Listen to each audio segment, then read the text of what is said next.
Welcome to the DGD Podcast. As always, Robert Reynolds. First off, we're going to talk a little bit about spring scrimmage number one, folks. Took place Saturday. Got a lot to uncover. We're going to talk a lot about positions, what went down. But first, we're going to get to a quick sponsorship ad here. There we go. As Roots says, there we go. Listen, be like Roots. Drink your Apotheos coffee and be elite, but don't run out of coffee, okay? Do not run out of coffee. And the best way to do that is to go to dgdpodcast.com/Apotheos, shop their selection, and for every bag that you purchase using the link on our website, 20% of each bag will go to the Classic City Collective because Apotheos is the official coffee and cold brew partner of the Classic City Collective. So make sure you support the dogs, support Apotheos. Excellent, excellent coffee, folks. I can vouch to it. A lot of the followers here. Get you some coffee today from Apotheos and support the dogs. Follow them at Instagram at Apotheos Roastery and follow them on Twitter at Apotheos Coffee. Trust me, you will not miss it. You will love it. Also, Alumni Hall. We are back in business, folks. Alumni Hall's got the best stuff you can find, especially 10 minutes away from Sanford Stadium. Licensed Nike, Cutter and Buck, you name it, they've got it, right? Get your tailgating accessories there, polos, pullovers. You can shop men, women's, kids, you name it, they've got it. Check them out at Alumni Hall. Go in store at Athens, go in store, mention the show, DGD Podcast, mention it. You'll get 10% off of your entire purchase. And if you can't make it in store, you can always go to our website, dgdpodcast.com/Alumni Hall, and feel free to shop Alumni Hall there. Also, give them a follow, Instagram and Twitter at Alumni Hall UGA. Trust me, get you some stuff. You'll never regret it. You'll never regret it. Anyways, folks, Saturday was very interesting because it was the first of 3 scrimmages and cannot wait for G-Day, right? Absolutely can't wait. Got an announcement for those listening and watching at the end of the show, but y'all came here to listen about the scrimmage that happened Saturday. And what better way to do that than take away with the quarterbacks? I think everybody's feeling froggy when it comes to quarterbacks. Sounds like there were some good and some bad. Still looking at a open competition. And I'm just saying that I think that's only going to help Georgia. I think you need, with the lack of experience, starting experience for that matter, that these guys have, yet you need it, right? You just need it. And what I mean by that is this. You more than likely, you're going to see Carson Beck and Brock Vandegrift battle it out for the quarterback one, and then, Gunnar Stockton run it after those two. And listen, that's okay. Gunnar Stockton, for those that love the Gunnar Stockton train, I do too. But there's no need to try to rush him into it. You've got Carson Beck that's been here. He understands the system. And you got Brock Vandegrift, more than capable of doing the same thing. We will see. But I want to give a quick rundown of what Kirby Smart said after, right, in the press conference about the quarterbacks. Demeanor and communication. So, like, I can get the stats, but it's like a true quarterback is a decision maker. In our system, because some systems take all the pressure off the quarterback and they just go really fast, we don't do that. We're a quarterback-driven offense. So can you process the information? That means get the signal, get people lined up, then see what the defense is in, and figure out, are we in the right situation? Which of these 3 choices Coach Bobo's given me am I going to utilize on this play? And then the play happens, and there might be a mistake or a breakdown, and you not go full metal jacket and have catastrophe mode and put us in a bad situation. So, decision-making is the number one thing I want to see at the quarterback position. Can you make consecutive decisions over and over that don't cost our team games? Because we have enough playmakers and we have enough plays that you will make a play inevitably. Don't make a bonehead play. And that's what we're trying to avoid. So Kirby Smart obviously talked about decision-making and all the criteria for what he wants a starting quarterback to do. Well, apparently Saturday you had a mixture of ups and downs for all three quarterbacks, right? You look at Carson Beck. I heard 3 picks, pick six, things like that. It's the first scrimmage, right? Don't go apocalyptic mode right now on the state of the program. Just don't do it. It's ridiculous. But you have to look at the situation of what Kirby Smart just said. Quarterbacks making plays it's coming. It's going to come. But it's a matter of limiting the turnovers, right? Putting the ball in danger, right? When we take a look at Stetson did it from time to time, but it was you saw the consistency at the quarterback position and playing in the system, right? The system works. You have to do that, though. You have to play within the system.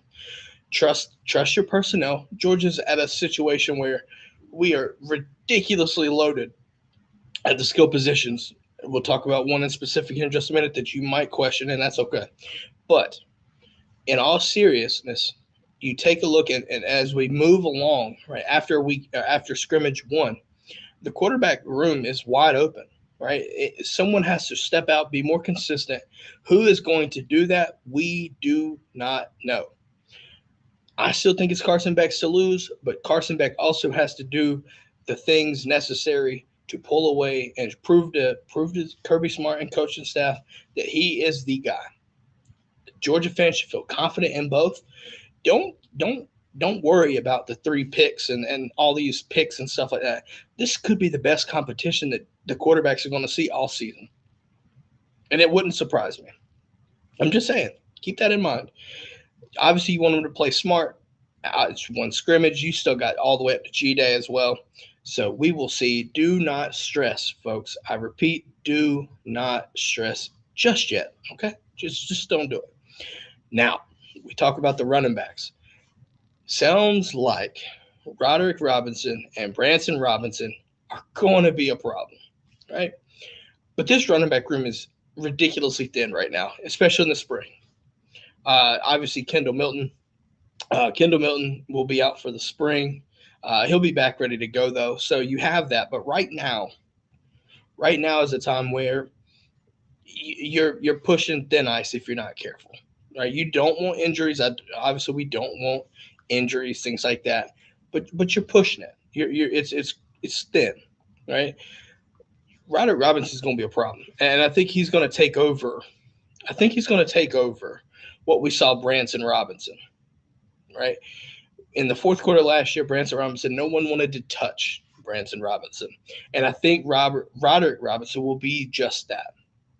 I think you're going to see Branson Robinson take an expanded role, right, into a sophomore season. And listen, if all things considered, I think you see him have an excellent year. Rudes asked about Dejon the Mustard, right? Listen, is he still Mustard? Yeah. I think you'll see that this season. And then obviously Kendall Milton. Kendall Milton break through and assert himself as the guy, right? From a leadership perspective, I think you see that. I want to see him stay healthy, and I want to see him, take a leap forward moving into the season. But I still feel like there isn't a true vertical presence, right?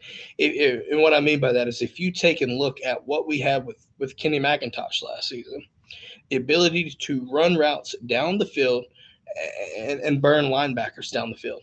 I don't know if we have that on the roster right now. Excellent backs, but I don't know if you have that diversity there. Would it surprise me to see us go after someone in the portal for a running back spot? If the right one's there, I would say Georgia goes calling, and Georgia might just land one. So keep that in mind. Because, you need that vertical threat in the passing game from a running back room. We just need that. And listen, Kenny McIntosh is just a rare guy like that. It's just a rare athlete. And that's not discrediting anyone on the roster right now. But you can't compare him. You can't compare Kenny McIntosh to those guys. Just doesn't. It's just not there. It's the same in our tight end room. You don't have a Darnell Washington. You don't. But that's all right. Because Todd Hartley is going to make that tight end room work, which we're going to talk about a little bit as well. But before we talk about the tight ends, we're going to talk about the receivers, guys. This might be one of the deepest groups of receivers. You'll see. at Georgia, and I guarantee you, in a long time, I think this is probably the deepest group because even in the press conference, Kirby Smart alluded to the depth of the receiving corps, talking about Gunnar Stockton throwing to the threes, and it's actually not a detriment because of the depth of the receivers. You're throwing to threes that are still better than most twos and maybe even some ones on other programs. Welcome to the current state of Georgia recruiting in the receiver position. You look at Dominic Lovett. That's been the talk of right. That's been the talk of the off season for Georgia so far. Listen, he's going to be a problem. He will be a problem. I think you look at Robert Thomas making plays, right? Arian Smith. Everybody assumes Arian Smith's just a go route guy. I expect him to see more routes, and that's only going to mean good things for Georgia. Okay, you obviously still got Lad McConkey. Lad McConkey is going to be Lad McConkey. Don't sugarcoat it. That just is what it is. You still got Anthony Evans, Yazid Haynes, C.J. Smith. Folks, that is a ton of speed. A ton. I don't know. I can't think of a class that, in receiving purposes, that has had that much and that level of speed in a long time, in my opinion. I just haven't. But you have the ability of size. You have the diversity of size with Tyler Williams and Marcus Trosme-Jack Saint, the speed of Arian Smith and Yazid Haynes and all these other guys. You have you have Lad McConkey doing his thing. You've got incoming guys that come in and already making waves, and Dominic and Rara. This receiving corps is about to be stupid. Now, also, after spring practice and come the portal time, we're not going to talk about it just yet, but it would not surprise me to see a couple guys leave to go elsewhere. It's just that deep. Just that deep. I'm not going to put kids in the portal specifically, but I'm just saying expect a receiver or two could possibly leave. Right? It's just that deep, and you've still got to hit the body count in regards to scholarship count for limits and stuff like that. Pat says that he thinks K. Milt makes improvements and solidifies RB1. I think so. Obviously, you're still going to see the rotation. You're not going to never see a rotation here, so long as Kirby Smart is the head coach. He also says the receiver room is solid. Yeah, no doubt. I mean, it's just one of these things where you worry about, right? Like if you think back to 2019, right, when Lawrence Cager went out, our offense it was brutal, right? It was just brutal to watch the receivers. Nobody could get open. It was excruciatingly painful, right? Fromm's last season, it was just painful to watch. From that time until now, I think you've seen a complete 180-degree change, and it's something that Georgia needed to do. They did do it, and I think they're exceedingly well at making the change to have the depth and have the quality depth, for that matter, to help the quarterbacks, especially now that you're going through a new quarterback, help them through the ropes basically, and get them situated and comfortable. And listen, Georgia's on the road to a three-peat, and that is a reason why I think you could see Georgia do that. Which leads me to the other portion of the receiving corps, and it's the tight ends, right? If you're not familiar with Lawson Lucky, folks, please get yourself acclimated very fast, okay? When I say he had 3 touchdowns in this Saturday, bomb of a touchdown for what I was reading and being told, he's going to be a problem. You have Brock Bowers. Need I say more? Just Brock Bowers is dangerous. But then you got Oscar Delp that has basically transformed his body to looking like a 250-pound grown-ass man. I want to say 6'4", 6'5", 250. And he has taken on the challenge to become a better blocker. Like I said, you don't have a Darnell Washington on this roster. But Darnell Washington is an avatar and an exception to the rule. Because there should be no man 6'8", 280 that blocks or 270, that blocks that good. It's so hard to find. However, if you've got Oscar Delp at 6'4", 6'5", 250, willing to block. However, having the ability to stretch the field and do the things that we saw, like what we did last year, as a receiving threat, you're going to be dangerous, folks. And then from a defensive standpoint, how do you guard the offense when you have those kind of weapons, right? That is like just excruciatingly painful to sit there and try to scheme up something that would work because of the weapons. Joe Huff says Lawson Luck is going to be a beast, no doubt. How much play he gets this season, we'll see.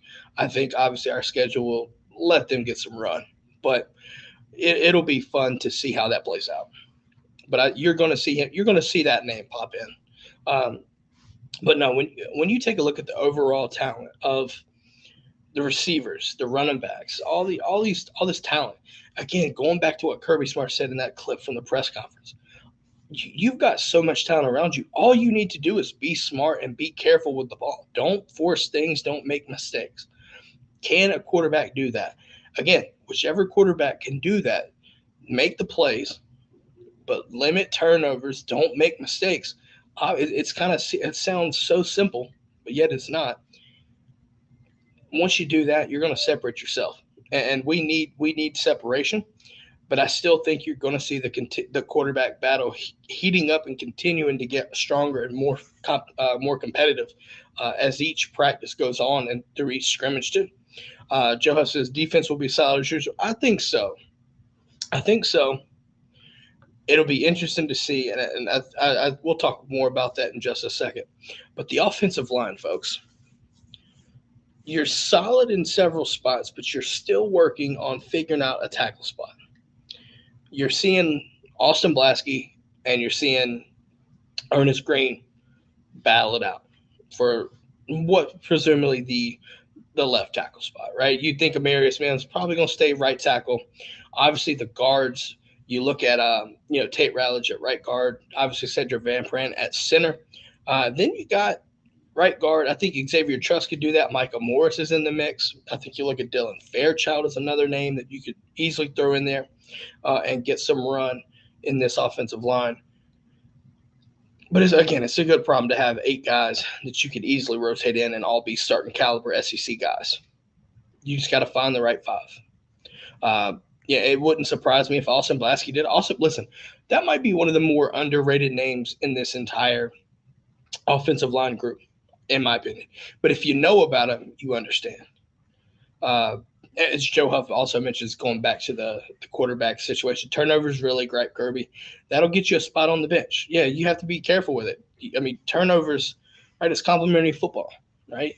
You turn the ball over, you're hurting your defense, right? So definitely something that you have to keep in mind.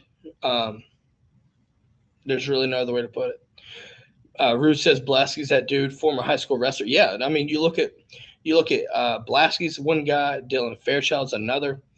Both of these guys were former wrestlers, state champion wrestlers for that matter as well.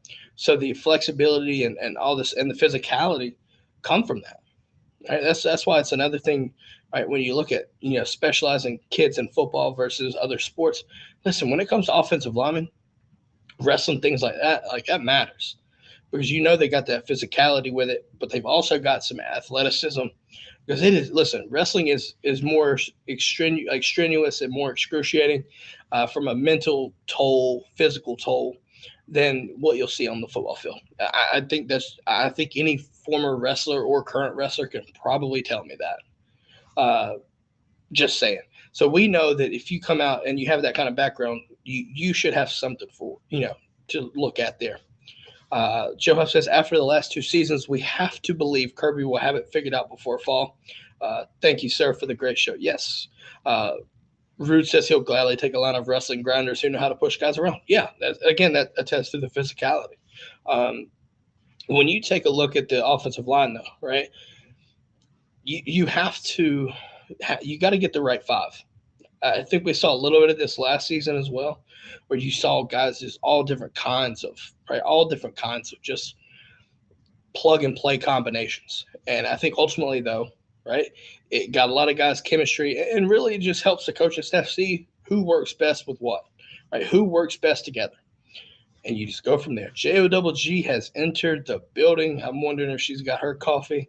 Let's do a comment check. Does JOGG have a cup of Apotheos coffee? Yes or no? Comment below. Um, Also, smash that like button, by the way, please and thank you. So obviously, you talk about the offense. Offense, from what it sounds like, the offense had a little bit better of a day than the defense, even aside from the turnovers. Um, Also, keep in mind, this was the first time, uh, to my knowledge, that the defense has uh, been able to tackle since the national championship. So it's been a little bit, and I think you're going to see that because it sounds like from a defensive standpoint, there was some poor tackling per Kirby Smart. Listen, we understand Kirby's standard here. Um, but again, when you haven't tackled, like physically tackled since January, the first little bit's going to be different. I get it. I get it. But we'll start with the defense, folks. But actually, pause. Before we do, before we do, I want to kind of go back a little bit to our sponsors. While I've got people's attention, the DGD Podcast is doing a G Day giveaway. I want this to be known. G Day giveaway. We have a pinned comment on our Twitter. All you have to do is go comment your score prediction for G Day, right? You could say 18 to 33-18 black or 24-22 red, right? Just drop your comment predicting the score, and the winner can either choose from a 2 bags of coffee from Apotheos or a $30 gift card to Alumni Hall. So the winner will be determined. Obviously, we'll kind of look through the comments and see that, right? We'll see the comments. Whoever gets it closest will win. However, if you draw a perfect score and you guess it perfectly, you're not getting the 2 free bags or the $30 gift card. You get to choose between 3 bags of coffee for free or a $45 gift card from Alumni Hall. I'm just saying, folks, go comment on the pin tweet. You have to be following as well. So you have to follow the DGD Podcast on Twitter to be entered to win this giveaway. So do yourself a favor and go check that out, because that's free coffee or that's a free shirt, right? However you want to view it. All you got to do is just predict it. So keep that in mind. Pat says he was going to wager 63-3, but that's just unrealistic in this case. Yeah, the defense wouldn't allow 63 points, not even close. So yeah, good call.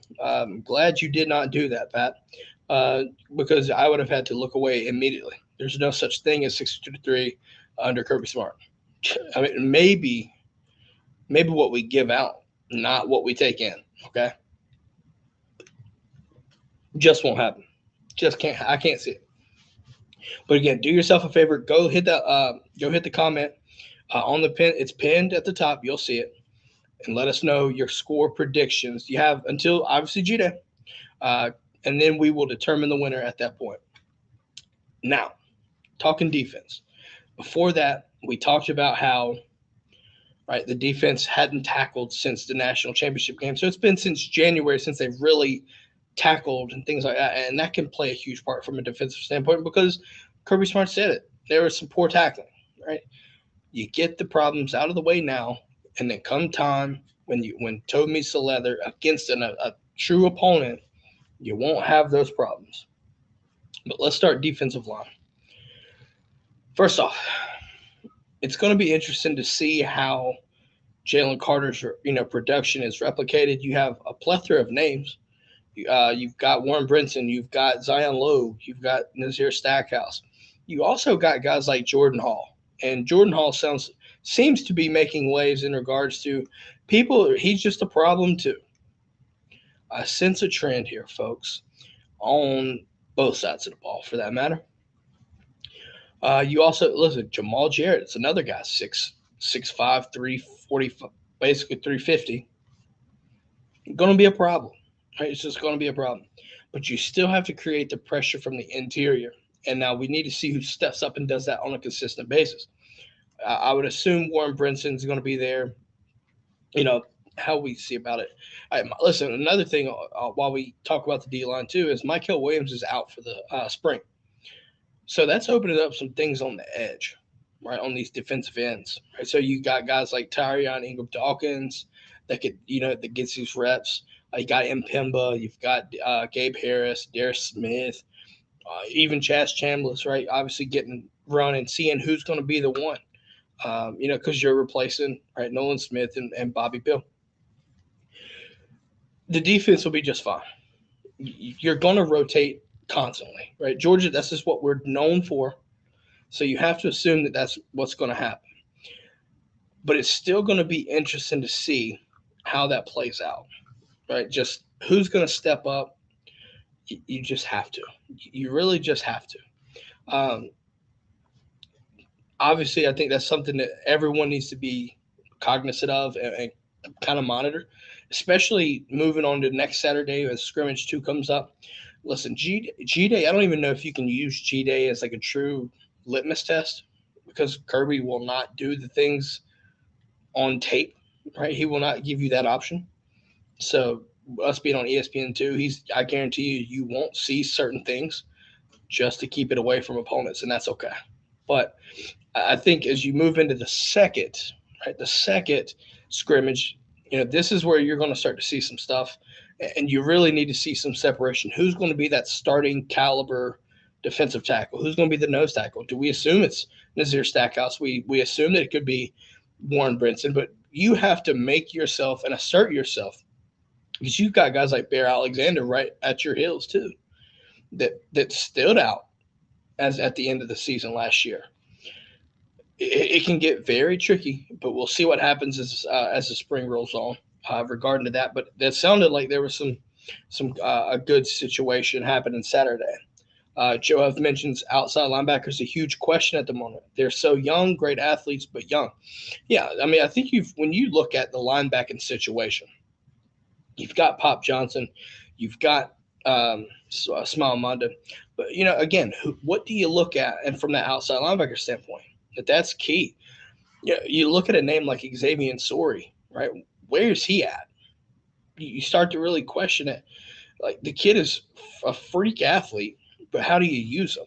Right? Like, why is he not playing? What's going on there? Right? You look at Jalen Walker. Jalen Walker on third downs last year was a problem for people. He just was. Then you've got guys like C.J. Madden, E.J. Lightsey, all these linebackers. There's no question with depth. It's just a matter of who's going to, again, it seems to be a common trend here, who's going to step out and be consistent with playing elite football, right? Because that's ultimately what's going to win you your playing time.